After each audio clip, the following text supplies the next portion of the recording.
বিসমিল্লাহির রহমানির রহিম।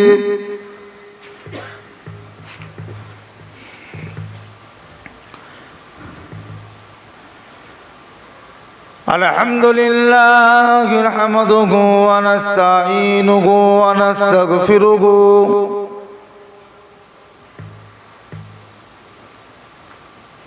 ونؤمن به ونتوكل عليه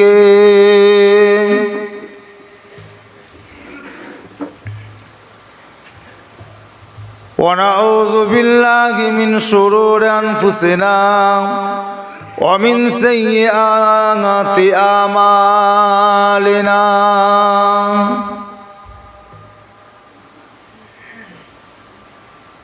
من يهده الله فلا مضل له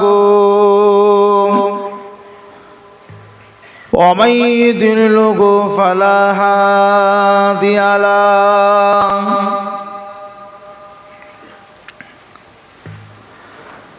ونشهد أن لا إله إلا الله ونشهد أن سيدنا وحبيبنا ومولانا محمدا عبده ورسوله صلى الله عليه وسلم. أما بعد فيا أيها الحاضرون رحمكم الله. وقال الله تعالى في كلام المجيد إن الله وملائكته يصلون على النبي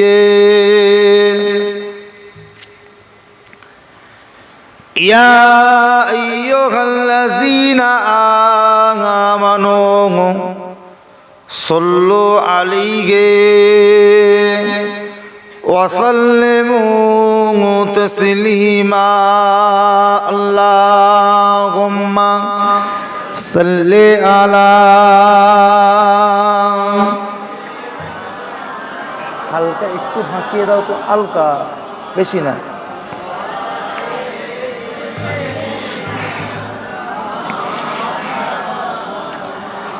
Allahumma salli ala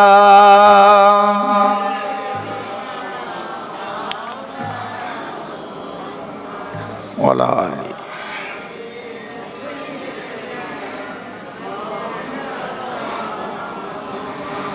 Rasulullah Habiballah নবী পাকের প্রিয় নাম,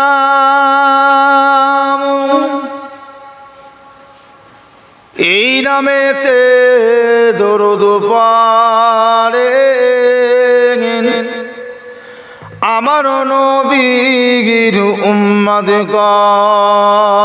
আল্লাহুম্মা সাল্লি আলা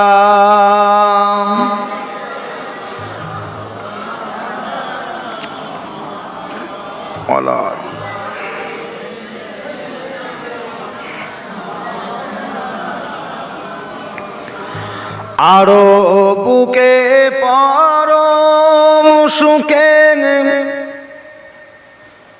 মোদের নবী নিদ্রা যায়, আরো বুকে পরম সুখে মোদের নবী নিদ্রা যায়। শীতল বায়ু বইছে সদাই সবুজ ঘেরাখোর মাছাওয়ায়, শীতল বায়ু বইছে সদাই সবুজ ঘেরাখোর মাছাওয়ায়। আরো বুকে পরম সুখে মোদের নবী নিদ্রা যায়, শীতল বায়ু বইছে সদা, সবুজ রাখোর মাছাওয়ায়। শীতল বায়ু বইছে সদা, সবুজ রাখোর মাছাওয়ায়। আল্লাহুম্মা সাল্লি আলা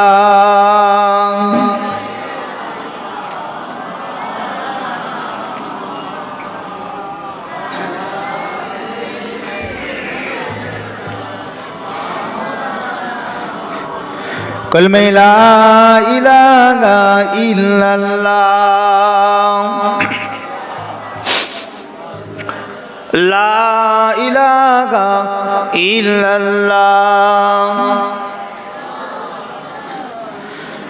লা ইলাহা ইল্লাল্লাহ, লা মাকসুদা ইল্লাল্লাহ, লা মওজুদা ইল্লাল্লাহ, লা মাতলুবা ইল্লাল্লাহ, লা মাহবুবা ইল্লাল্লাহ। বলো লা ইলাহা ইল্লাল্লাহ, লা ইলাহা ইল্লাল্লাহ। হাসবি রব্বি জাল্লাল্লাহ, মাফি কলবি গায়রুল্লাহ, নূর মুহাম্মদ সাল্লাল্লাহ। বলো লা ইলাহা ইল্লাল্লাহ, লা ইলাহা ইল্লাল্লাহ, লা ইলাহা ইল্লাল্লাহ। আল্লাহুম্মা সাল্লি আলা মাওলানা মুহাম্মদ ওয়া আলিহি ওয়া সাহবিহি ওয়া বারিক।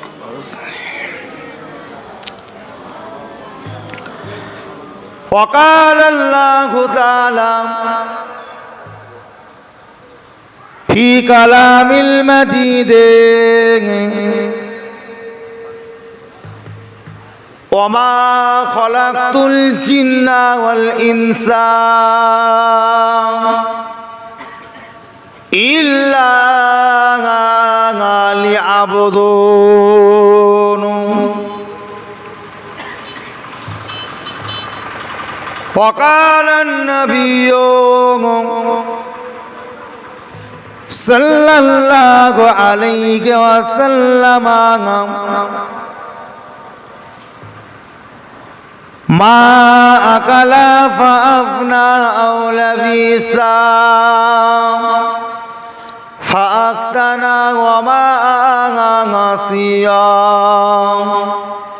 فهو جاغب وتركه للناس.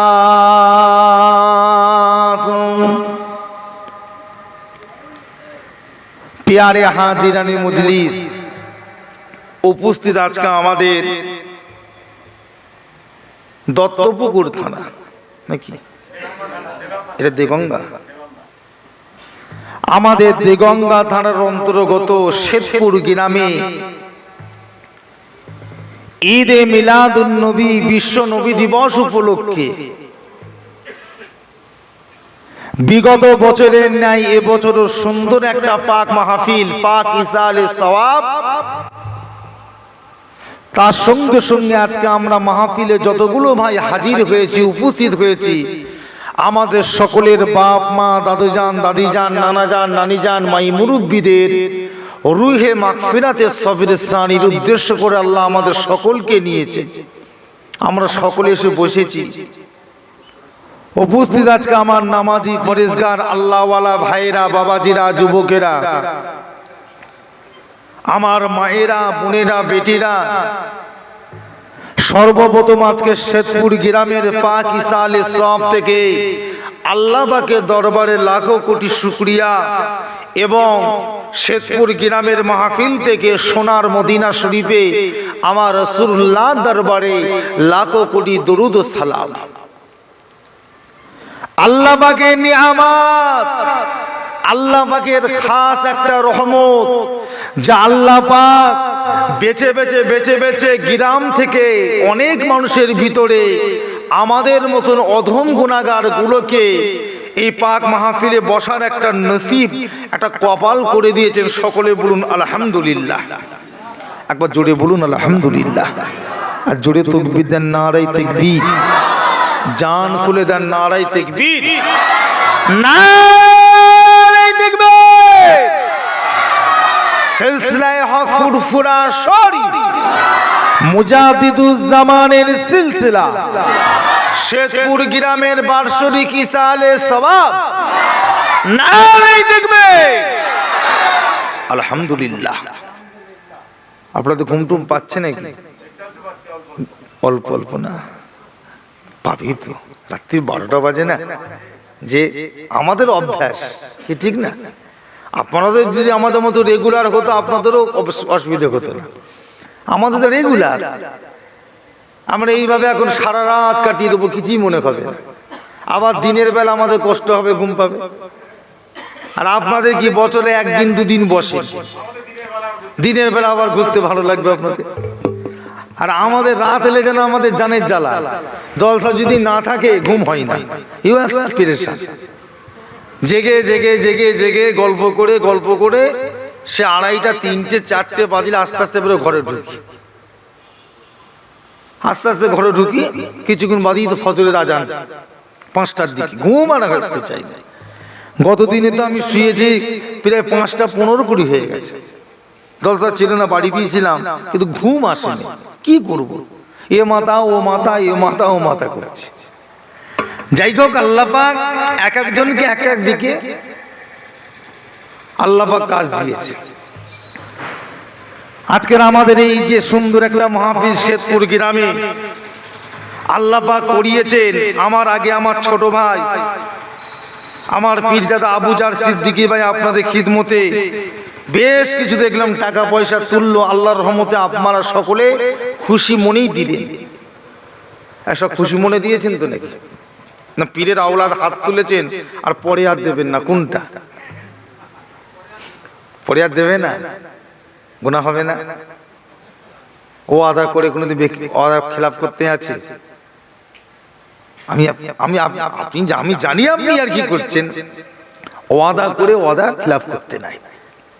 মুনাফিকের প্রথম আলামত হলো ওয়াদা খেলাফ করা। মুনাফিকের প্রথম আলামত হলো ওয়াদা করবে, খেলাফ করবে, কাজ করবে না। আর মুনাফিকের শাস্তি হলো কাফিরের থেকেও কঠিন। কেমন কঠিন? না 7টা জাহান্নাম আছে। 7টা জাহান্নামের সব থেকে কঠিন জাহান্নাম হলো যে জাহান্নামটার নাম হলো হাবিয়া।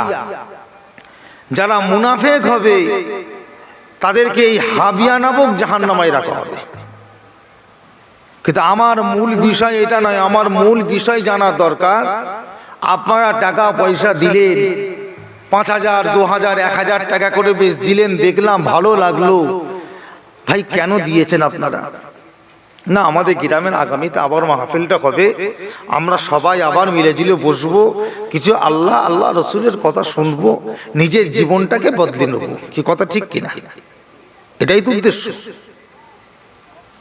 না। হিন্দু ভাইরা পুজো করে বলে আমাদের জলসা দিতেই হবে? কোনটা? যে হিন্দু ভাইরা পুজো করে, ওরা বছরে একদিন আনন্দ করে, আমরা জলসা দিয়ে আমরাও একদিন আনন্দ করবো, এই নিয়ত নাকি?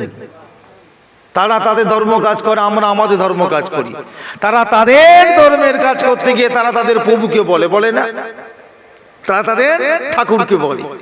আর আমরা আমাদের কাজ করতে গিয়ে আমরা আমাদের কাকে বলি? আল্লাহকে বলি। কি বলি? আল্লাহ, আজকে আমি এত টাকা খরচা করে একটা পাক মাহফিল, সুন্দর একটা জলসা ইসালে সওয়াবে বসেছি। আল্লাহ, আমার পূর্বের জীবনে যা কিছু গুনাহ করেছি আল্লাহ, সমস্ত গুনাহকে আল্লাহ আপনি মাফ করে দিন। এই নিয়তে এসে বসেছেন তো নাকি অন্য কোনো নিয়ত আছে? একটু কথা বলেন না। এই বাচ্চা, তোমাদের ঘুম পাচ্ছে নাকি? এই তোমাদের ঘুম পাচ্ছে? দাঁড়ান রে বাবা, তা বারক দেবো, দাঁড়ান। ঘুমিয়ে কি করবে, তাবারক আর পাবে না। গরম গরম তাবারক রান্না হয়েছে, ধৈর্য ধর। তা আমার ভাইজানেরা, যে কথা আপনাদের বলছিলাম, তা আমরা আজকের মাহফিলে এসে বসেছি, আমাদের নিয়ত হওয়া দরকার কটা, একটাই, যে আল্লাহ আপনি আমাকে হিদায়াত দেন, আল্লাহ আপনি আমাকে সঠিক পথ দেখান, আল্লাহ আপনি আমাকে ভালো পথ দেখান, জীবনে যা কিছু পাপ করেছি সমস্ত পাপ থেকে আল্লাহ আপনি আমাকে নাজাত দেন। কি তওবা করবেন তো নাকি? কথা বলুন না। এই তওবা করে সকলে বাড়ি যাবেন তো? আর কার গুনাহ মাফ হলো আর কার গুনাহ মাফ হলো বুঝবেন কি করে? কার গুনাহ মাফ হলো আর কার গুনাহ মাফ হলো না এটা বুঝবেন কি করে? তা আমরা বুঝতে পারবো নি? কেন বুঝে যাবেন না? কেন? পয়সা দিলে দোকানে মাল দেয়, আপনি দেখতে পান না? তা আমরা তওবা করছি, আমাদের গুনাহ মাফ হবে না, তা আমরা জানতে পারবো না? এই অন্তরে বলে দেবে। এই প্রশ্নটিকে আল্লাহ রসুলকে সাহাবা করেছিলেন। আল্লাহ রসুল মদিনা শরীফে বসে আছেন, একজন সাহাবা হুজুর উঠে দাঁড়িয়ে পড়লেন, আসসালামু আলাইকা ইয়া রাসূলুল্লাহ ইয়া হাবিবাল্লাহ। আল্লাহ নবী সালামের জবাব দিলেন, জিজ্ঞাসা করলেন, বাবা সাহাবা কি খবর বলো? ও বাবা সাহাবা কি খবর বলো? বলছে হুজুর একটা কথা আমার মনে বারবার উদয় হয়, আমার জানবার ইচ্ছা হয়। কি কথা বাবা? বলছে হুজুর জীবনে তো অনেক পাপ করেছি, গুনাহ করেছি, কঠিন কঠিন গুনাহ, যে সমস্ত গুনাহ লজ্জায় আমি আপনাকে বলতে পারবো না, আমি আমার সমাজে বলতে পারবো না, বাড়ির কাউকে বলতে পারবো না। কিন্তু হুজুর গুনাহ করবার পরে আমি আল্লাহর ভয়, আযাবের ভয়, গজবের ভয়, জাহান্নামের ভয়ে আল্লাহর কাছে কেঁদেছি, তওবা করেছি। হুজুর আমার প্রশ্ন হলো, আল্লাহ পাক কি আমার জীবনের গুনাহগুলো কি মাফ করেছে? আল্লাহ পাক কি আমার গুনাহগুলো কি মাফ করেছে? আমি তো বুঝতে পারছি না। তওবা তো আমি করে ফেলেছি, আমার কি জীবনে গুনাহগুলো কি মাফ হয়েছে? নবী বললে, কেন বাবা হয়নি কেন? বলছে হুজুর আমি তো বুঝতে পারছি না, আমি তো জানতে পারছি না কেন তওবা করলে, কেন মাফ হলো কিনা। আল্লাহ নবী বললে, বাবা তুমি তওবাটা করেছো কেন? উদ্দেশ্যটা কি? তুমি তওবাটা কেন করলে? চুরি করেছো তওবা করেছো, মদ খেয়েছো তওবা করেছো, আর কারণ থাকতে হবে তো। আমি যা কিছু একটা অন্যায় করেছি তওবা করেছি। আল্লাহ রসুল বলছে, বাবা যে কারণে তুমি তওবাটা করলে, তওবার পরে যদি ওই অন্যায়টা মরণ পর্যন্ত যদি আর না করো, তুমি জেনে যাবে তোমার তওবা আল্লাহ পাকের দরবারে কবুল হয়ে গেছে। সুবহানাল্লাহ। আল্লাহু আকবার, কি সুন্দর উপায়। আমি ওই গুনাহটা যদি মরণ পর্যন্ত আর না করি, যে গুনাহটা যদি তওবা করলাম মরণ পর্যন্ত যদি আর না করি, নবী বলছে মাফ হয়ে গেছে। তাহলে আজকের মাহফিলে বসে আপনারা কি সেই তওবা করে যেতে পারবেন না? যা করেছেন করেছেন, যা অন্যায় করেছেন করেছেন, ভুল হয়ে গেছে, আল্লাহ পাকের দরবারে সেই তওবাটা কি পারবেন না? যে আল্লাহ আমি আগামী দিন আর করবো না, এই জুমা রাতের আল্লাহ আপনার দরবারে আমি সেই তওবা করছি, কি পারবেন? তাহলে ফিরে আসে। আমার আল্লাহ পাক বড় বড় পাপী বান্দাদের জীবনে গুনাহ মাফ করে দেয়, কি দেয় না? আল্লাহ যদি ক্ষমা না করে তাহলে আমাদের নাজাতের কোনো ব্যবস্থা আছে কি? আল্লাহ আমাদের কি ক্ষমা করবে? আল্লাহ আমাদের কি মাফ করে দেবে? কিন্তু চাইতে হবে তো। আল্লাহ পাক তো স্পষ্ট বলছে, বান্দা তোরা গুনাহ করতে ভালোবাসিস, আর আমি আল্লাহ পাক তোদের গুনাহটা মাফ করতে, তোদের গুনাহ করতে যত খুশি পেয়েছিস, আমি মাফ করতে তার থেকে বেশি খুশি হই, বেশি ভালোবাসি। একবার জোরে বলুন না সুবহানাল্লাহ। এই আমার ভাইয়েরা, শেরপুরের ভাইয়েরা, যুবকেরা, মানুষ গুনাহ করে শয়তানের ধোঁকায় পড়ে, কি করে না? মানুষ অন্যায় করে, তা বলে কি অন্যায় করেই যাবেন? ফিরে আসেন, আল্লাহর পথে ফিরে আসেন, হকের পথে ফিরে আসেন, শরিয়াতের পথে ফিরে আসেন। এমন একটা কাজ দুনিয়ার জমিনে করে যান, সারা জীবন যদি আমল করতে নাও পারি, এমন একটা কাজ করে যান যে কাজটা আল্লাহ আল্লাহ রসুল খুশি হয়ে গেছে, জানবেন কিয়ামতের মাঠে ওই কাজটার ওসিলাতে আল্লাহ পাক আপনাকে নাজাতের ব্যবস্থা করে দেবে। সে কাজটা করে যান। সারাক্ষণ বসে বসে তাস খেলবেন, ক্যারাম বোর্ড খেলবেন, টিভি দেখবেন, জুয়া খেলবেন, মদ খাবেন, গাঁজা খাবেন, ইত্যাদি ইত্যাদি নানান রকম বেশরিয়াতি কাজ করবেন, এগুলো হয় কি করে বলেন? তার উপরে বাড়িতে বাড়িতে মহিলা সমিতি আছে না নাই? সবার বাড়িতে নাই, কিছু কিছু মানুষের বাড়ি আছে, আছে না নাই বলুন? কি হচ্ছে এগুলো? হারাম খেচ্ছে, হারাম। বলুন, যা বাড়িতে হারাম খাদ্য হারাম খাবে ওই মানুষটার জীবনের কোনো ইবাদত কি আর কবুল হবে? এই অসুবিধা হচ্ছে বলছি বলে, অসুবিধা করে তো? আমি কি আপনাকে মানা করেছি খেতে? খান না, দুঃখ করছেন কেন? আমি তো মানা করছি না, আমি বলে দিচ্ছি আল্লাহ রসুল কি বলেছেন, নবী আল্লাহ পাক কি বলেছেন, হারাম খেলে কি হয়। যারা হারাম খায় আল্লাহ নবী বলছেন তাদের কোনো ইবাদত কবুল হবে না, কি নামাজ কি রোজা, কোনো ইবাদত। এমন কি তারা যদি আল্লাহকে ডাকে আল্লাহ বলাটাও কবুল হবে না। তওবা তো পরের কথা, খালেকার সৃষ্টি কি ভাই জান?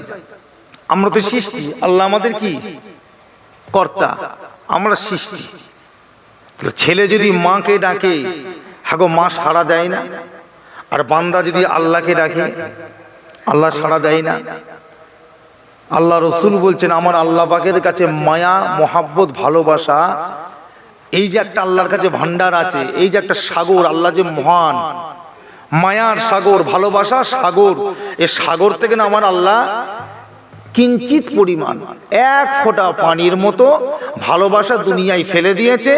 এই ভালোবাসাটা সবাইয়ের মধ্যে বন্টন করা হয়েছে, মানুষের ভিতরে, পশুর ভিতরে, গাছপালার ভিতরে, প্রত্যেকের ভিতরে। এমনকি মায়ের অন্তরে, বাপের অন্তরে ছেলের ওপর মায়া। হাগো ছেলে কাঁদলে মা সহ্য করতে পারে? তা সামান্য যদি পানি মতো যদি দুনিয়ায় বন্টন করে দেওয়া হয়, তাহলে আমার আল্লাহ পাকের কাছে বান্দার জন্য কত মায়া কত দয়া আছে।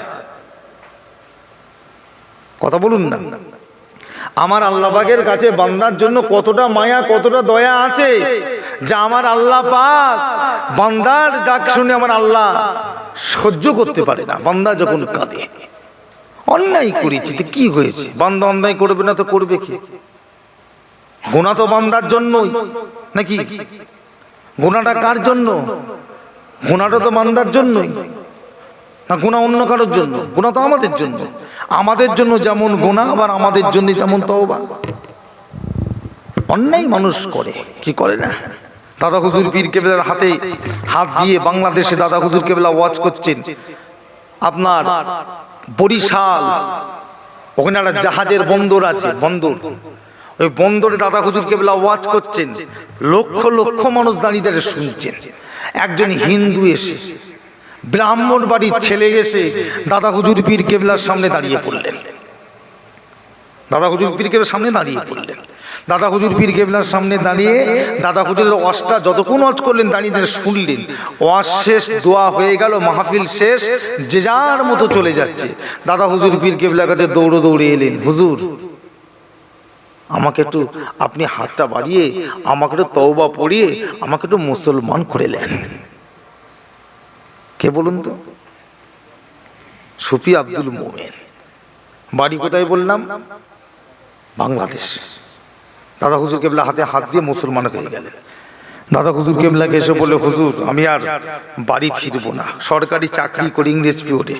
বলে, হুজুর আমি আর চাকরিও করব না, আজ থেকে চাকরিও ছেড়ে দিলাম, সংসার ঘর সব ছেড়ে দিলাম, আমি আপনার সাথে বাকি জিন্দগিটা আমি শেষ করে দেবো, বাকি জীবন আমি আপনার সঙ্গে থাকবো।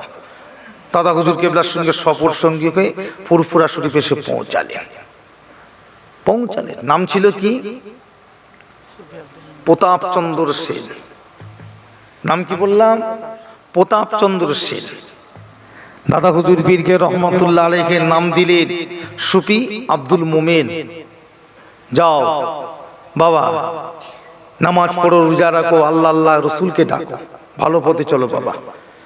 যেখানেই যায় দাদা হুজুর কেবলার সাথে থাকে, দরবারে থাকে। দাদা হুজুর পীর কেবলার কাছে দুটো টাইম বসতেন, ফজর নামাজ মাগরিবের নামাজ বাদে বসে বসে জিকিরের তালিম দিতেন। জিকিরের তালিম অল্প দিনের ভিতরে আল্লাহ পাক তিনাকে আধ্যাত্মিক লাইনের বড় পণ্ডিত করে দিলেন। জোরে বলুন না সুবহানাল্লাহ। ইলমে মারিফাতের বড় পণ্ডিত হয়ে গেলেন। একদিন আল্লাহ রসুল আপনার মুজাদ্দিদুজ্জামানের কাছে এলেন, হুজুর আপনি আমাকে একটু হুকুম দেন। কিসের হুকুম বাবা? না আমার মনটা চাইছে আল্লাহ পাকের তামাম পৃথিবীটা জগৎটা আমি একটু ঘুরে ঘুরে নিজের চোখে দেখব, এই আদেশটা আমাকে দেন। দাদা হুজুর কেবলা বললেন, যাও বাবা ঘুরো। বিস্তারিত অনেক আমি সংক্ষেপে বলছি যে একজন বেঈমান ইমানদার হয়েও কিভাবে আল্লাহ আল্লাহ রসুলকে পেয়ে গেল। আর আমরা মুসলমান, মায়ের পেট থেকে মুসলমান, আমরা এখনো পেলাম না, আমরা এখনো পেলাম না। আর একজন বেঈমান মায়ের পেট থেকে, সে বেঈমান, জাতিগত বেঈমান, সে দুনিয়ায় এসে হিদায়েত হয়ে ভালো হয়ে তওবা করে কিভাবে আল্লাহ আল্লাহ রসুলকে নিজের আয়াতের মধ্যে নিজের ভিতরে পেয়ে গেল, কি করে পেল? এটুকু একটু ভাববেন না? হই হই করে ঘোরার সময় আর আছে? আখিরি জামানা বুঝতে পারছেন না? কথা বলেন না, আখিরি জামানা বুঝতে পারছেন না?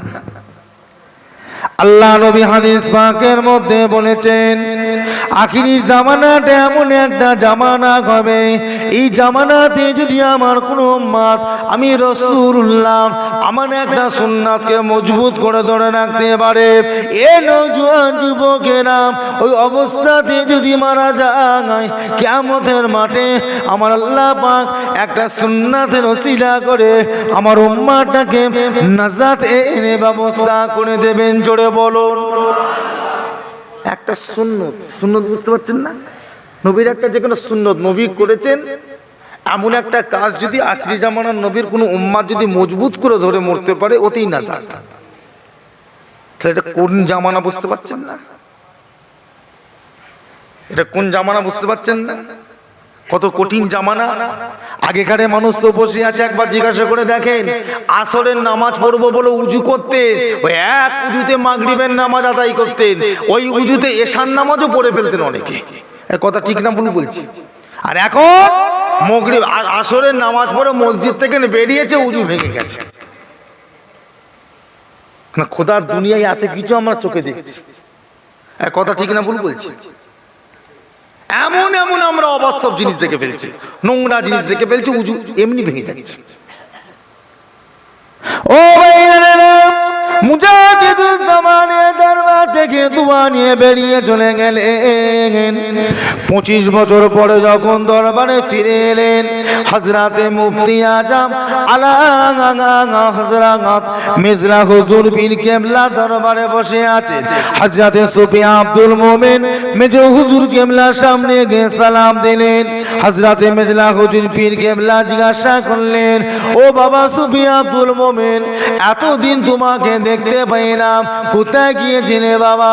সুফি আব্দুল মোমেন জবাব দিলেন, ও আমার মেজো হুজুর, ও আমার পীরের মেজো আওলা, শুনে রেখে দেন, আমি সুফি আব্দুল মোমেন, আমি আমার পীরের কাছে হুকুম নিয়ে তামাম পৃথিবীটাকে ভ্রমণ করেছিলাম।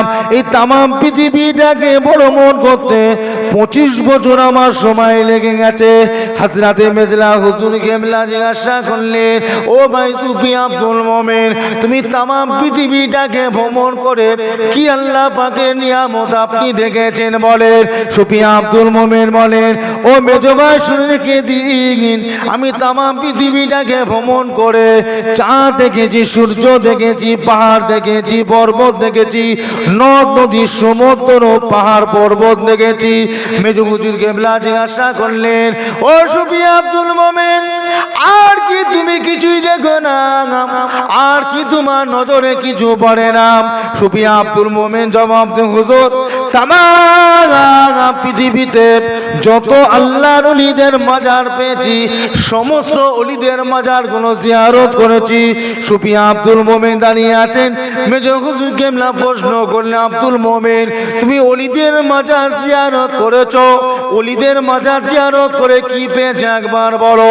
সুফি আব্দুল মোমেন জবাব দিলেন, ও ফুরফুরা মেজো হুজুর শুনে কে দিন, আমি আব্দুল মোমেন যখন কোন ওলি বান্দা কবরের পাশে দাঁড়াতাম, সালামটা দিয়ে দাঁড়াতাম 1 ঘন্টা 2 ঘন্টা 5 ঘন্টা, একদিন 2 দিন 1 সপ্তাহ কেটে যেত, যত সময় পর্যন্ত কবর থেকে আমি সালামের জবাব না পাবো, ওই কবরবাসীর সঙ্গে কথা না বলবো, আমি আব্দুল মোমেন ওই কবরের কাছ থেকে আমি সরে যেতাম না। জোরে বলুন।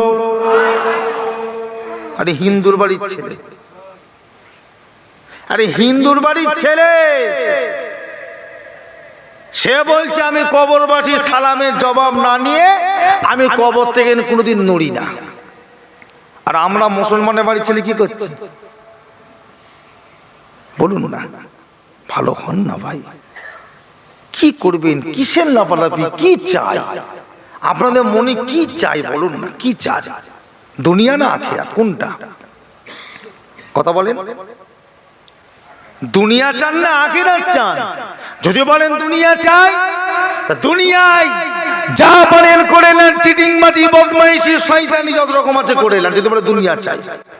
আর যদি বলেন না আমার আখিরাত চাই, দুনিয়ার সমস্ত রকম গুনার কাজ ছেড়ে দিয়ে, কষ্ট হয় হোক, তাতে দরকার হয় পানি দিয়ে লবণ দিয়ে লঙ্কা দিয়ে ভাত খাবো, হালাল খাবো, হক পথে থাকবো, শরিয়াতের পথে থাকবো, আল্লাহর আখিরাতকে আমি শান্তিতে চাই।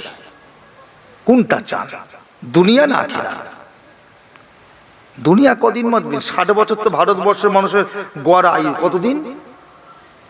ভারতের মানুষের গড় আয়ু কত? 60 বছর। এবারে কেউ 70 বাঁচে, কেউ 50 বাঁচে, কেউ 55 বাঁচে, কেউ 65 বাঁচে। গড় আয়ু আমাদের ভারতবর্ষের কত? 60 বছর। কদিন বাঁচবেন বলেন? আজ আছি কাল নাই, বেঁচে আছি বেঁচে আছি বেঁচে আছি, আলহামদুলিল্লাহ, আল্লাহ বাঁচিয়ে রেখেছে। সকলে আপনারা নিশ্চয়ই জানেন, কয়েকদিন আগে আমার বড় চাচা যান হুজুর কেবলা চলে গেলেন। গেলেন না? চিনেন তো নাকি পীর আল্লামা কালিমুল্লাহ সিদ্দিকী হুজুরকে? কেউ জানে মানুষটা মারা যাবে? হ্যাঁ, কথা বলবেন তো। লকডাউনে কয়েকদিন আগে তো দেখা করে ফিরেছেন ইসালে সব, মনে পড়ছে না? আল্লাহ একবার কত ডাঁটছে মানুষটা বসে আছে, আজ পর্যন্ত কারোর ক্ষমতা হলো না হুজুরের সামনে গিয়ে একটা কথা বলার মতো। কি কথা ঠিক না ভুল বলছি?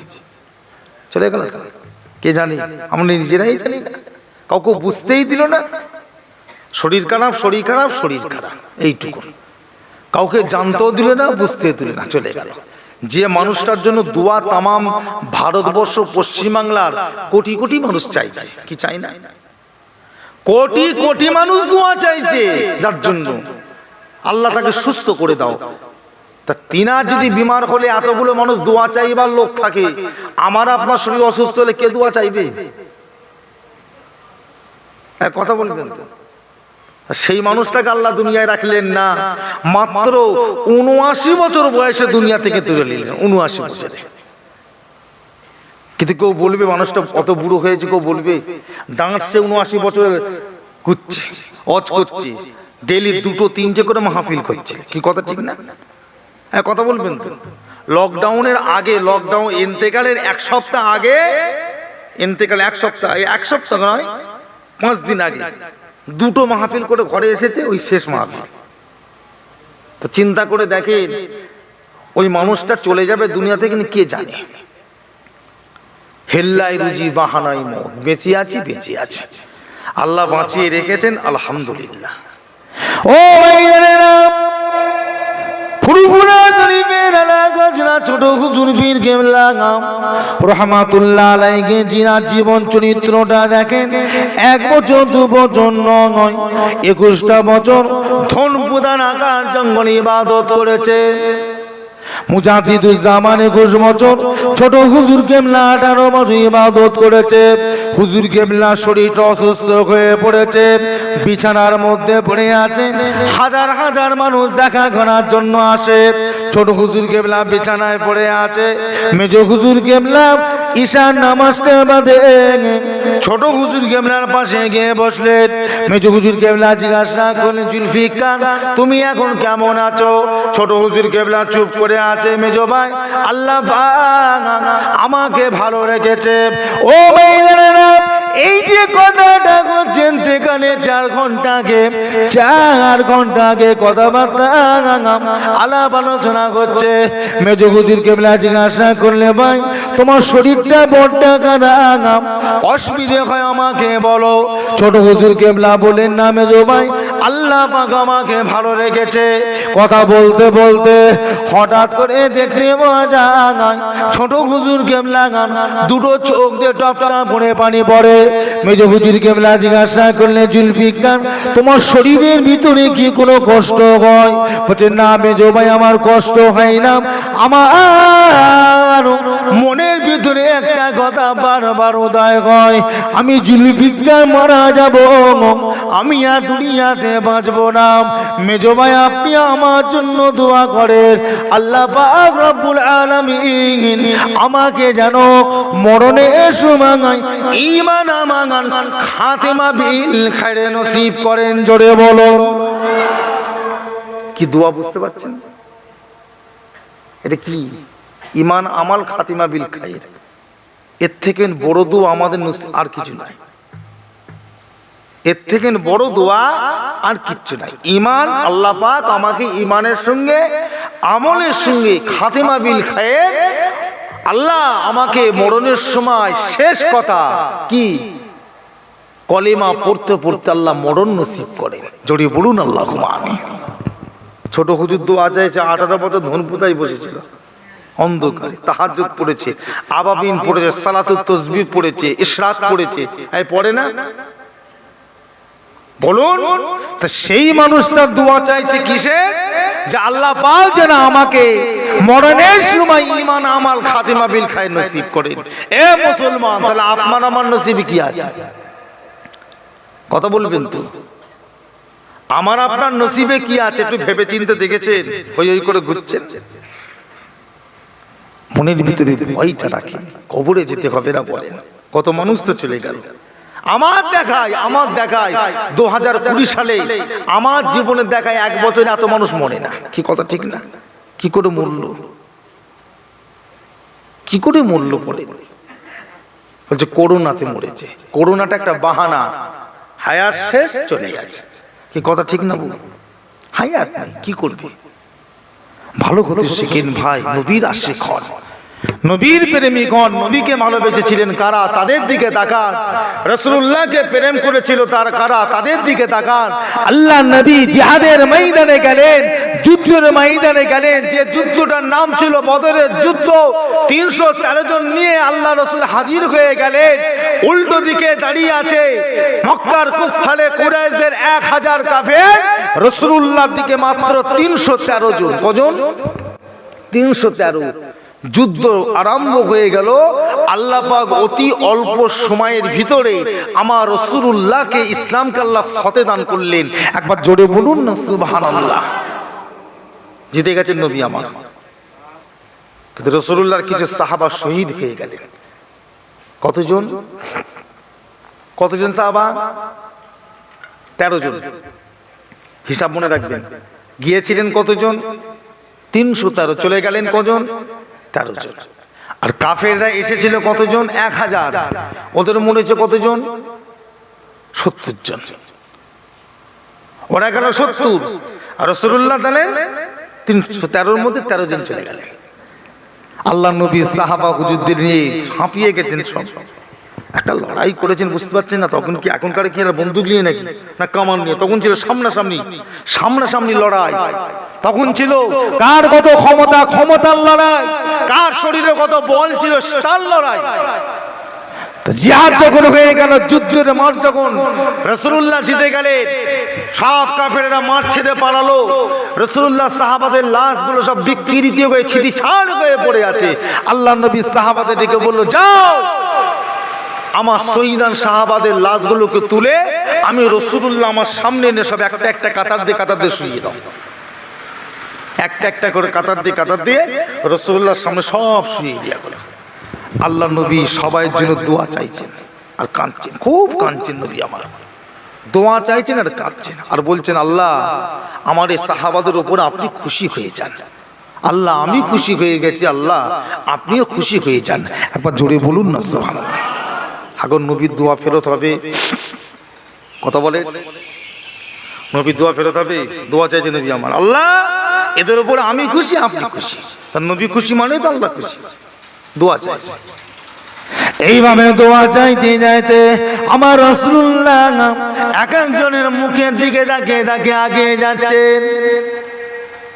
ও ভাইয়েরা, এমন সময় দেখতে পাওয়া যায় আমার রাসূলুল্লাহ একজন সাহাবা হুজুরের পাশে গিয়ে দাঁড়িয়ে বললেন, আমার রাসূলুল্লাহ মাথার গোড়ায় যখনই দাঁড়িয়েছেন, শহীদান সাহাবা হুজুরের চক্ষুটা ছিল বন্ধ করা, চোখগুলো সঙ্গে সঙ্গে খুলে গেল। চোখটা যখনই খুলে গিয়েছে, আমার রাসূলুল্লাহ দেখতে পায় সাহাবা হুজুর আল্লাহ নবীর নূরের মুখের দিকে তাকিয়ে আছে। অন্যান্য সাহাবারা অবাক হয়ে গেলেন যে সাহাবা হুজুর শহীদ হয়ে গিয়েছে, এত সময় চোখটা বন্ধ ছিল, হঠাৎ করে কেমন করে চোখটা খুলে গেল। আমার রাসূলুল্লাহ সাহাবা দিকে তাকিয়ে আছে, সাহাবা হুজুর আমার রাসূলুল্লাহ দিকে তাকিয়ে আছে। এ নওজোয়ান যুবকেরা, এ নবী পাকের আশিকেরা, আমার রাসূলুল্লাহ সাহাবা হুজুরের মুখের দিকে তাকিয়ে আছে। হঠাৎ করে দেখতে পাওয়া গেল আমার রাসূলুল্লাহ এক পা দু পা করে আগিয়ে গিয়ে সাহাবা হুজুরের মাথার গোড়ায় চলে গেলেন, সাহাবা হুজুরের মাথার গোড়ায় গিয়ে দাঁড়ালেন। হঠাৎ করে দেখতে পাওয়া যায় সাহাবা হুজুরের মাথাটা নড়তে শুরু করে দিয়েছে, দুলতে শুরু করে দিয়েছে। মাথাটা নড়তে নড়তে দুলতে দুলতে বালুতে ঘিসড়ে ঘিসড়ে আমার রাসূলুল্লাহ কদমের উপরে উঠে পড়েছে। আমার রাসূলুল্লাহ কদমের উপরে যখন উঠে পড়েছে, ও ভাইজানেরা, এ নবী পাকের আশিকেরা, সাহাবা হুজুরা দেখতে পায় ওই সাহাবা হুজুরের মাথা কানা নড়াটা বন্ধ হয়ে গেল, চক্ষুটা বন্ধ হয়ে গেল। আল্লাহ নবী আস্তে আস্তে পিছন দিকে হেঁটে চলে এলেন। সাহাবা হুজুরা নড়ে না, আর তাকিয়ে তাকিয়ে দেখে না। একজন সাহাবা হুজুর প্রশ্ন করলেন, ইয়া রাসূলুল্লাহ হাবিবাল্লাহ, হুজুর বিয়াদি মাফ করে দেন। হঠাৎ করে যখনই ওর পাশে গিয়ে আপনি দাঁড়ালেন, আমরা দেখতে পেলাম ওর চক্ষুগুলো খুলে গেল। আস্তে আস্তে আপনি মাথার গোড়ায় দাঁড়ালেন, মাথাটা নড়তে শুরু করে দিল। মাথাটা নড়তে নড়তে যখন আপনার কদমের উপর উঠে পড়েছে, ইয়া রাসূলুল্লাহ বিমাল্লাহ, মাথাটা আর নড়ে না, মাথাটা নড়ে না, আস্তে আস্তে চোখটা বন্ধ হয়ে গেল। হুজুর ব্যাপারটা একবার আমাদেরকে খুলে বলেন। আল্লাহ নবী বললেন, ও বাবা সাহাবা, শুনে রেখে দাও, জেনে রেখে দাও, আমি রাসূলুল্লাহ হাতে হাতে ও যেদিন দোয়া, ও যেদিন মুসলমান হয়েছিল, কলিমা পড়েছিল, ওই সময় মনে মনে আল্লাহ পাকের দরবারে দোয়া চেয়েছি, আল্লাহ পাক, ও রব্বুল আলামিন, আল্লাহ পাক, আমার যখন মরণ হবে, আমার মরণটা আমার রাসূলুল্লাহর কদমের উপরে যেন হয়। ও বাবা সাহাবারা, আমার আল্লাহ পাক ও দোয়াটাকে কবুল করে নিয়েছে, জোরে বলো। ও বাবা সাহাবারা, আমি রাসূলুল্লাহ যখন পাশে এসে দাঁড়ালাম, আমি রাসূলুল্লাহ দেখতে পাই ও সঙ্গে সঙ্গে চোখটা খুলে গেল। কথা বলার ক্ষমতা নাই, নড়বার মতো ক্ষমতা নাই, চোখ দিশা না করে আমাকে বলে, হুজুর একবার আমার কাছে সরে আসেন, হুজুর একবার আমার কাছে সরে আসেন। আমি রাসূলুল্লাহ ওর পাশে গিয়ে যখনই দাঁড়ালাম, আমি রাসূলুল্লাহ দেখতে পাই ওর মাথাটা নড়তে নড়তে আমার কদমে যখনই ঠেকেছে, টাচ হয়েছে, আমি রাসূলুল্লাহ দেখতে পাই আর মাথা নড়ে না, মাথা আর নড়াচড়া করে না।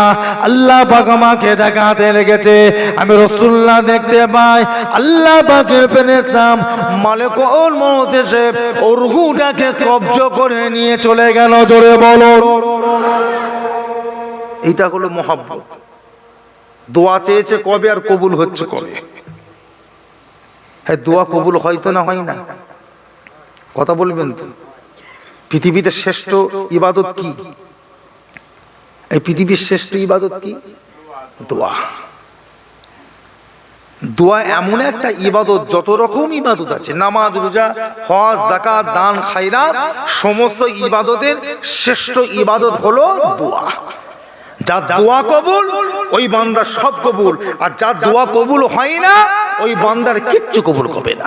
এখন দোয়া কবুল করতে গেলে কি করতে হবে? আর কথা বলবেন তো, কি করতে হবে? হালাল খেতে হবে।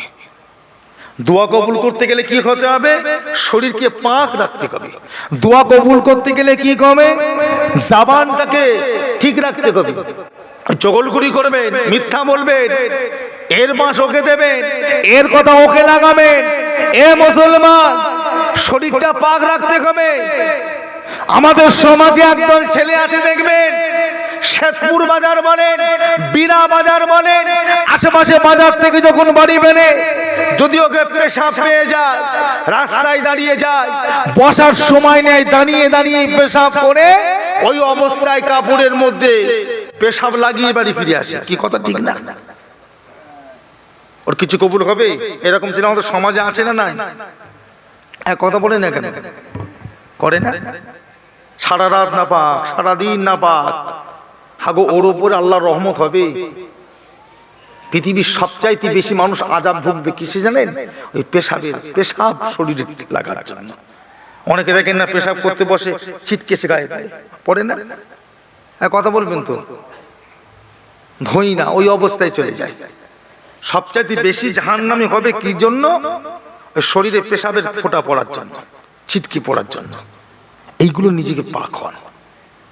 ও যতই আল্লাহ আল্লাহ আল্লাহ আল্লাহ করেন না কেন, আমার আল্লাহ শুনবেই না, কথাই শুনবে না। কিতাবের মধ্যে এসেছে, একটা রাজার দরবারে, বাদশার দরবারে বাদশা দুটো পাখি পুষেছে।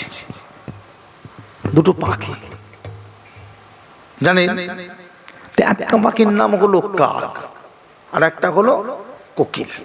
আচ্ছা, কার আওয়াজটা সব থেকে মধুর বলুন তো? কাকের না কোকিলের? কোকিল। আর দুটো পাখি দরবারের দিকে রেখেছে, আর একজনকে লোককে নিযুক্ত করে রেখেছে, বলে যায়, শোন, এই দুটো দুমাথায় পাখি রাখলাম, তোকে নিযুক্ত করেছে এই কাজের জন্য। তুই খালি এদের দেখবি, পাহারা দিবি, খাওয়াবি। তবে একটা কথা, এই কাকের বাসায় খাবার যেন কম না পড়ে, সবসময় যেন খাবার থাকে। আর কোকিলের বাসার যে পাত্রটা আছে, খাবার দিবি, এমন খাবার দিবি যেন খুব তাড়াতাড়ি খেয়ে শেষ করে ফেলে। আর কাকের বাসায় এমন খাবার দিবি ও যেন খেয়ে শেষ করতে না পারে, ও শেষ করবার আগে তুই আবার ভর্তি করে দিবি। আর কোকিলের বাসায় খাবারটা দিবি অল্প, ও যেন দু চারটে খেয়ে শেষ হয়ে যায়। এতে কি হবে? কাকের বাসায় খাবার শেষ হলে ও ডাকবে, ওর ডাকটা আমার ভালো লাগে না। শুনছেন তো? আমাকে ভালো লাগে না। আর কোকিলের বাসায় যখন খাবার শেষ হয়ে যাবে, খিদে ডাকাটা কি করবে, ওর ডাকটা আমার শুনলে কি হবে? জানটা পড়ে যাবে। তাই লেখক এটাই বুঝাতে চাইলেন, শোনো, আমার আল্লাহ পাক সব বান্দাকে খেতে দেয়, কি দেয় না? আবার আল্লাহর ইমানদার বান্দা, মুমিন বান্দাদেরকে আল্লাহ কষ্ট দেয়। কেন? তার একটু কষ্ট পেলে কাকে স্মরণ করবে? আল্লাহকে। তারা যখন আল্লাহকে স্মরণ করে, তাদের আওয়াজটা, তাদের স্মরণ করাটা আমার আল্লাহ বড্ড খুশি হয়। একবার জোরে বলবেন না? এই বাচ্চারা, জোরে বলা যাবে না? ভালো হন না ভাই, ভালো একটা মজা আছে না নাই? এই বলুন না, ভালোতে মজা আছে না নাই? প্রেমের মজা আছে না নাই? আশেকার মাসুকের প্রেম যে একটা আশেকার মাসুক, এর ভিতরে একটা মজা আছে না? আছে। প্রেম করে, প্রেম যদি করতে হয় আল্লাহর সঙ্গে করেন, প্রেম যদি করতে হয় নবীর সঙ্গে করেন, প্রেম যদি করতে হয় কার মতন করবেন? কার মতন? কার মতন করবেন? নবীর মতো করবেন। প্রেম যদি করতে হয় আবু বকরের মতো করুন, প্রেম যদি করতে হয় উসমানের মতো করুন, প্রেম যদি করতে হয় আলীর মতো করেন। এ মুসলমান, প্রেম যদি করতে হয় ওয়াইস কুরুনির মতো করুন। নাম শুনেছেন তো? এই ওয়াইস কুরুনিকে চেনেন তো? জীবনে রাসূলুল্লাহকে চোখে দেখে না, এমন রাসূলকে প্রেম করেছে, রাসূলের দন্ত মুবারক শহীদ হয়েছে, দাঁত ভেঙেছে। জীবনে নবীকে দেখে না, নবীর খালি দাঁতটা ভেঙেছে শুনেছে। এই নবীর ভালোবাসাতে পাথর তুলে দাঁতে মেরে মেরে মেরে মেরে একটা দুটো নয় 32টা দাঁত ভেঙে ফেলেছে। জোরে বলবেন না? নাম কি বললাম? হযরতে ওয়াইস কুরনি। আল্লাহু আকবার। রাসূলুল্লাহ জীবনে ওয়াইস কুরুনকে দেখেনি, আর ওয়াইস কুরুন রাসূলুল্লাহকে জীবনে দেখেনি। তাতে কি হয়েছে? তা বলে প্রেম হবে না? কিন্তু দুজনই একই সময়, নবীও হায়াতে, ওয়াইস কুরুনই হায়াতে, দুজনই আছে কিন্তু জীবনে দেখে না। ইন্তেকালের ঠিক আগে আল্লাহ নবী মদিনার মসজিদে নববী শরীফের মধ্যে বসে আছে। হঠাৎ করে আল্লাহ নবী সাহাবা হযরতে ওমরকে ডেকে পাঠালেন, ও বাবা ওমর, একবার আমার কাছে আসেন বাবা। হযরতে ওমর উঠে দাঁড়িয়ে বললেন, আসসালামু আলাইকুম ইয়া রাসূলুল্লাহ বিমাল্লাহ। হুজুর আপনি আমাকে কেন ডেকেছেন বলেন? আল্লাহ নবী বললেন, ও বাবা ওমর, একটুখানি অপেক্ষা করো বাবা। এই বলে নবী আমার ঘরের মধ্যে ঢুকে গেলেন। কিছু সময় বাদে ঘর থেকে বেরিয়ে এলেন। ও বাবা ওমর, একবার হাত কানা বানিয়ে দাও। হযরত ওমর হাতটা বানিয়ে দিলেন। আল্লাহ নবী নিজের হাত কানা বানিয়ে দিলেন, একটা কাপড় দিলেন, জুব্বা দিলেন, জামা দিলেন হযরতে ওমরের হাতে। হযরতে ওমর খুশি হয়ে গেলেন। হায় রে হায়, আমার কত বড় কপাল, আমার কত বড় নসিব। আল্লাহ নবী আমাকে, আল্লাহ নবীর জামা মুবারক, জুব্বা মুবারক আমাকে দেয়। কিছুক্ষণ বাদে আল্লাহ নবী বললেন, ও বাবা ওমর, জামাটা তোমাকে দিই না বাবা। ও বাবা ওমর, আমি রাসূলুল্লাহ তোমাকে বলে দিয়ে গেলাম, আমি ইন্তেকালের পর তোমাকে দায়িত্ব দিয়ে গেলাম, অমুক গ্রামে চলে যাবে। ওই স্কুনি বলে আমার একটা আশিক আছে, মাসুক আছে, আমার একটা প্রেমিক আছে, আমি রাসূলুল্লাহ তরফ থেকে তার কাছে সালামটা পৌঁছে দেবে, আমি রাসূলুল্লাহ আর জামাতে পৌঁছে দেবে। তাকে বলে দেবে আল্লাহ নবী জামাটা তাকে পড়তে বলেছে, তোমাকে পড়তে বলেছে। জামাটা পড়ে জানো ও হযরতে ওয়াইস কুরুনি আমার আল্লাহ পাকের দরবারে আমার কোটি কোটি কোটি কোটি গুনাহগার উম্মতিদের জন্য আল্লাহর কাছে নাজাতের দোয়া চাই। জোরে বলুন, কিসের দোয়া? কাকে চাইতে বলছি? ওয়াইস কুরুনিকে। কারণ রাসূলুল্লাহ চাইতে পারতেন না? এই নবী চাইলে তো মিটে যেত। নবী বলেন না, ওকে দায়িত্ব দাও, এই দায়িত্বটা ওকে দাও, ওকে বলো ও যেন দোয়া চায়, আমার কোটি কোটি গুনাহগার উম্মতের দোয়াটা ও চায়। রাসূলুল্লাহ ইন্তেকাল হয়ে গেলেন। হযরতে ওমর আল্লাহ নবী দেওয়া আমানতের মাল, একে কি বলা হয়? নবী কি মাল দিলেন? আমানতের মাল। এটা আমানত। এই খেয়ানত করাটা হচ্ছে মুনাফিক, এর একটা মুনাফিকের আলামত। কথায় কথায় মিথ্যা বলা, এটা একটা মুনাফিকের আলামত। কথায় কথায় কসম কাটা, আছে না? আল্লাহর কসম বলছেন, আবার বলছে আল্লাহর কসম বলছে, আমি জানি না, আছে না? জানবেন পাক্কা মুনাফিক। কত কসম খাবি কেন রে? তুই কথায় কথা কসম খাচ্ছিস কেন? তার তোর মধ্যে বেশি ভেজাল আছে।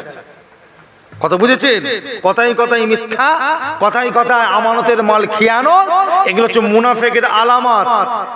শোনেন, রাসূলুল্লাহ ইন্তেকালের পরে হযরতে ওমর আমানতের মালটা নিয়ে বেরিয়ে পড়লেন। চিন্তা করলেন কোথায় গিরাম জানি না, একা যাবো কি করে, কাকে নেবো সাথে? খুঁজে খুঁজে খুঁজে খুঁজে নির্বাচিত করলেন কাকে? রাসূলুল্লাহর জামাই হযরত আলীকে। আপনার অসুবিধা হচ্ছে না তো? ঘুম টুম পাচ্ছে নাকি? রাত্রিরে একটা বাজছে তো, আল্লাহু আকবার, একটা বেজে গেল, তবে দোয়া করার সময় হয়েছে। দেখবেন ঘুমিয়ে টুমিয়ে পড়েন না যেন। তা আল্লাহ নবী কি করলেন? এই হযরত ওমর কি করলেন? কাকে নিলেন? আলীকে সঙ্গে করলেন। ভাই আলী চলুন তো ভাই, কোথায় যাবেন? না আল্লাহ নবী মালটা দিয়েছে, একটু অমুক গ্রামে যাবো, ওয়াইস কুরুনি বলে এক ব্যক্তি আছে, তাকে দিয়ে আসবে। তা চলে যাই, দুজনে গল্প করতে করতে সে গ্রামে পৌঁছে গেলেন। গ্রামে গিয়ে জিজ্ঞাসা করে, গ্রামের মানুষদেরকে গিয়ে জিজ্ঞাসা করে, ভাই আচ্ছা বলেন দেখি আপনাদের গ্রামে ওয়াইস কুরুনি বলে কি কেউ আছে? একে জিজ্ঞাসা করে, ওকে জিজ্ঞাসা করে। গ্রামের মানুষ বলে হ্যাঁ ভাই আমাদের গ্রামে ওয়াইস কুরুনি বলে একজন আছে, ওই যে বাড়িটা দেখতে পাওয়া যায় ওই বাড়িতে চলে যান। বাড়ির সামনে চলে গেলেন, আল্লাহ নবী সাহাবা হযরতে ওমর হযরতে আলী গিয়ে দাঁড়িয়ে বললেন ঘরে দরজা বন্ধ করাম, ভিতর থেকে ঘরে দরজা কানা বন্ধ করাম। হযরতে ওমর গিয়ে আস্তে আস্তে পালাখানা নাড়া দিলেন। যখনই পালাটা নাড়া দিলেন ঘরের ভিতর থেকে একটা অচেনা মানুষ এসে দাঁড়িয়ে আছে। হযরতে ওমর সালাম দিলেন, আসসালামু আলাইকুম। ওয়া আলাইকুম আসসালাম। হযরতে ওমর জিজ্ঞাসা করলেন কে ভাই আপনি, আপনার পরিচয়টা কি একবার বলেন। বাড়িওয়ালা বললেন আপনারা কারা, আপনারা আমার কাছে এসে আমাকে রেখেছেন, আপনাদের পরিচয়টা আমাকে আগে দেন। এই সময় ওমর জিজ্ঞাসা করে ভাই বাড়িওয়ালা আপনার পরিচয়টা আমাকে আগে দেন। আর বাড়িওয়ালা বলে না ভাই আপনারা আমার কাছে এসেছেন, আপনাদের পরিচয়টা আমাকে আগে দেন। এই বলে কথাবার্তা আলাপ আলোচনা হয়। হঠাৎ করে বাড়িওয়ালা একবার ওমরের মুখের দিকে একবার আলীর মুখের দিকে ঘুরে ঘুরে যায়, একবার আলীর মুখের দিকে একবার ওমরের মুখের দিকে ঘুরে ঘুরে তাকাতে লাগলেন। কিছুক্ষণ বাদে দেখতে পাওয়া যায় বাড়িওয়ালা দুটো চোখ দিয়ে টপ টপ করে পানি পড়ে যায়। আর ওই সময় বলতে থাকে ও হযরতে ওমর, ও হযরতে আলী গো, আপনাদের পরিচয় দেওয়া লাগবে না, আপনাদের পরিচয় দিতে হবে না। আপনাদের মুখের দিকে যতবার আমি ঘুরে ঘুরে ঘুরে ঘুরে তাকাই আমার নাকের মধ্যে একটা খুশবু আসে। এই খুশবুটা একমাত্র মদিনা গলা ছাড়া আর কারোর কাছে পাওয়া যায় না। জোরে বলে পরিচয় দেওয়া লাগে। আর কথা বলবেন তো, মুখের দিকে তাকিয়ে তাকিয়ে পরিচয় বলে দিচ্ছে। কথা ঠিক না ভুল বলছি গো? হাদিস পাকে আসে না, মুখের দিকে তাকিয়ে বলে দিচ্ছে। আল্লাহু আকবার। তাদের মধ্যে কি আল্লাহ জাতি ক্ষমতা দিয়েছিলেন, তাদের মধ্যে ইলমে বাতিনি আল্লাহ কেমন দিয়েছিলেন। মানুষের মুখের দিকে তাকিয়ে বলে দিল তুমি, তোমার বাড়ি 24 পরগনা কোথায়, শেরপুর গ্রাম, ডাইরেক্ট বলে দিচ্ছে। আলী আর ওমরের মাথার উপর যেন আসমান ভেঙে পড়েছে। কি রে বাবা, বললো কি করে, চিনল কি করে, কে আপনি?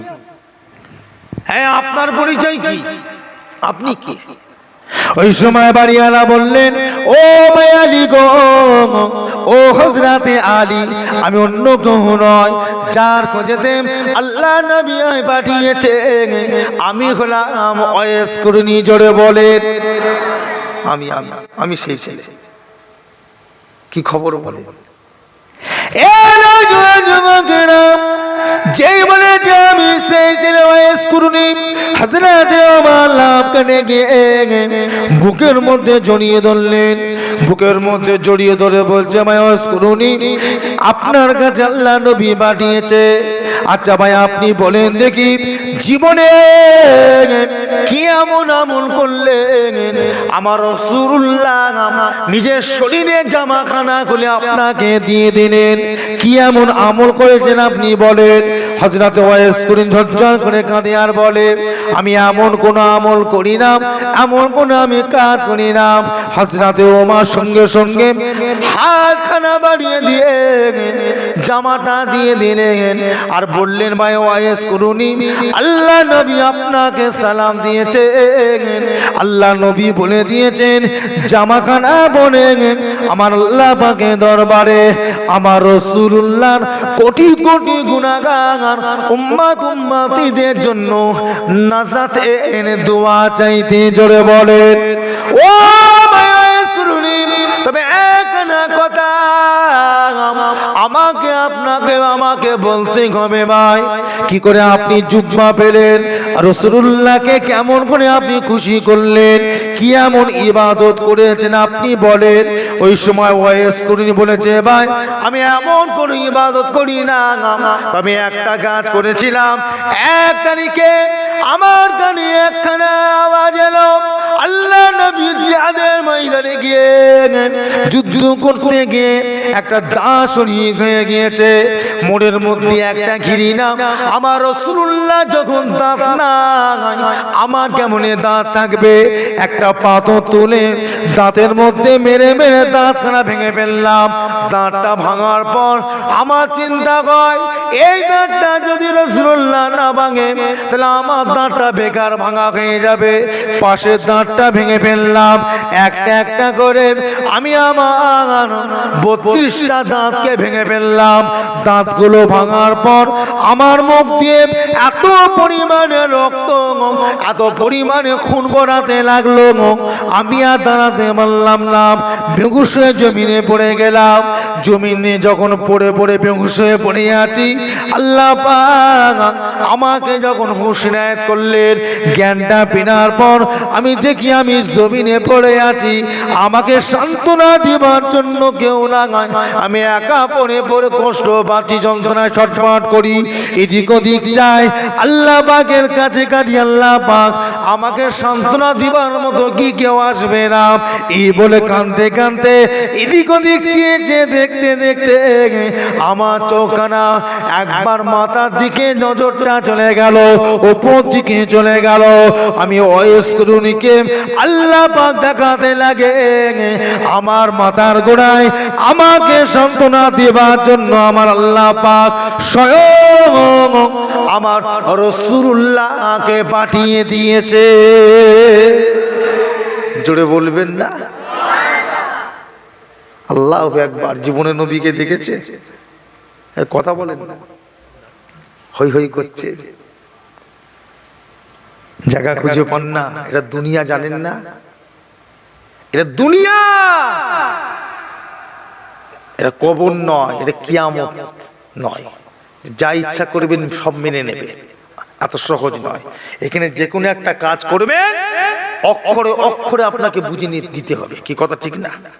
এটা হলো দুনিয়া। খুব সাবধান, খুব বুঝে শুনে চলেন। আখিরি জামানা, শেষ জামানা। হযরত ওয়াইস কুরুনি বললেন, ভাই ওমর, একবার দুবার নয়, আমার রাসূলুল্লাহ আমার কাছে প্রত্যেকটা দিন 3 থেকে 4 বার করে এসে দিদার দিয়ে যেতেন। একবার জোরে বলবেন। কিন্তু জীবনে কোনোদিন রাসূলুল্লাহ দরবারে এসেছে, এই নবীর সামনে দাঁড়িয়েছে, তাহলে পেল কি করে? সব পাওয়া যায়। জীবন স্বার্থ যদি ত্যাগ করে হকের পথে যদি আসেন, দুনিয়া যদি সমস্ত কিছু ছেড়ে যদি শরিয়াতের দিকে হকের প্রতি আসেন, তা বলে আমি ছেলে মেয়ে বিবি বাচ্চা বাপ মা ছাড়তে বলছি না, কাজ কারবার ছাড়তে বলছি না। এই যে সমস্ত কাজগুলো আমাদের ছেলেরা করে, তাস খেলা, ক্যারাম বোর্ড খেলা, টিভি দেখা ইত্যাদি ইত্যাদি, তারপরে কি বলে পাবজি খেলা, ফ্রি ফায়ার আছে না? বন্ধ আছে এখনো? কোনটা এখনো চলছে? বন্ধ হয়ে গেছিল মাঝে, আবার চালু করে দিয়েছে। এই যে খেলা, সারাদিন বসে বসে সময় নষ্ট, হারাম খেলছে, সময় নষ্ট করছে। আর 5টা মিনিট নামাজ পড়তে গেলে ওর কষ্ট হয়। কথা ঠিক না ভুল বলছি গো? 5টা মিনিট নামাজ পড়বে ওর কষ্ট হয়, পারে না। যাই হোক ভাই জানেরা, একবার সকলে দরুদ শুনি, আল্লাহুম্মা সাল্লি আলা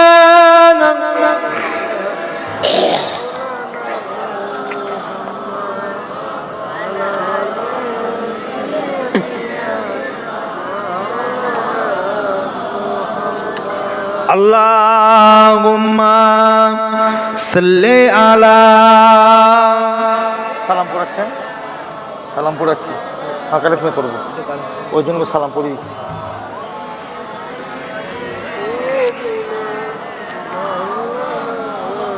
আমার দিনদার ইমানদার নেককার আল্লাহওয়ালা ভাই বাবাজি মুরব্বীরা, মুখতাসার করলাম, দোয়া করবেন। আসেন, আজকে আমাদের শেখপুর গ্রাম ঈদগার মাঠে দাঁড়িয়ে দাঁড়িয়ে সোনার মদিনা শরীফের জুম্মার রাত তাহাজ্জুদের সময় গুনাহগার উম্মতদের তোহফা হিসাবে রাসূলুল্লাহ দরবারে নজরান স্বরূপ সালাম পৌঁছে দিয়ে সকলে উঠে দাঁড়ান, সকলে উঠে দাঁড়ান। ইয়া নবী সালাম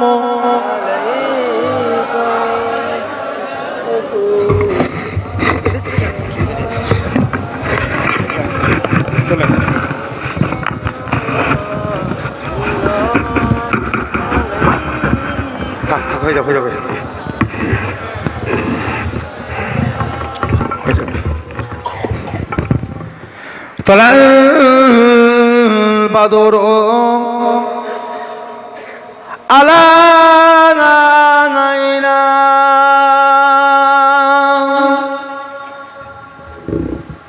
মিন সানিয়াতিন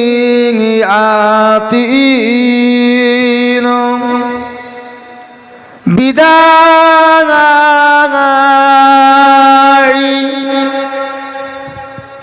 ওয়াজাবা শুকুরু আলাইনা মাদাম লিল্লাহ আহদাই ইয়া নবী সালাম ইয়া রাসূল সালাম আলাইকা ইয়া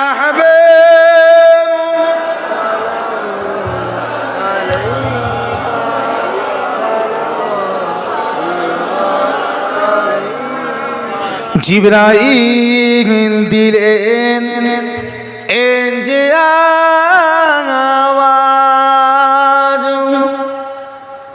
খুলে দাও আসমান আনের দোয়ার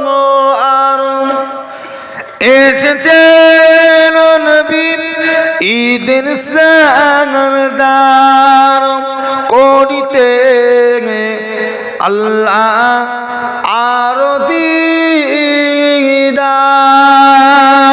নবী সালাম ইয়া রাসূল ইয়া হাবিব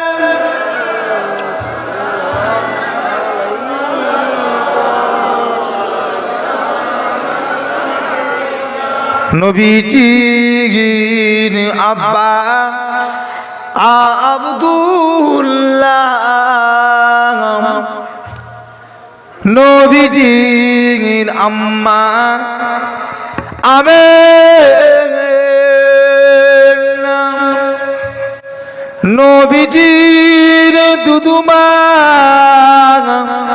হালিমা নবীজির রওজা সোনার মদিনা ইয়া নবী সালাম ইয়া রাসূল ইয়া হাবিব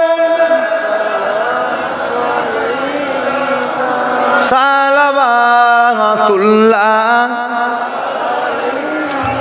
সকলে বসেন বালাগাল উলা বিকামালিহি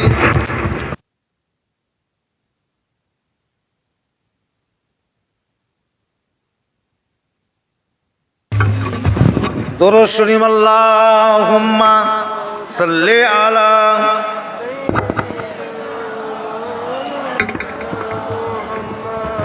ওয়ালা আলি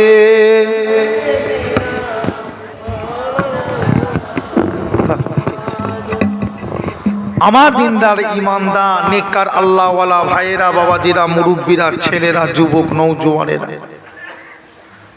আজকে আমাদের শেরপুর কি পাড়া জানো এটা শেরপুর মুসলিম পাড়ার আজকের পাক মাহফিলের একনিষ্ঠ খাদেম কর্মী কমিটি সাহেবানগণেরা বিগত বছরের ন্যায় এবছরও আজকের মাহফিল আমাদের শেষ লগ্নে কিছুক্ষণের মধ্যে ইনশাআল্লাহ দোয়া যে যার মতো আল্লাহ নিয়ে যাওয়াই বাড়ি যাব সকলে বিসমিল্লাহির রহমানির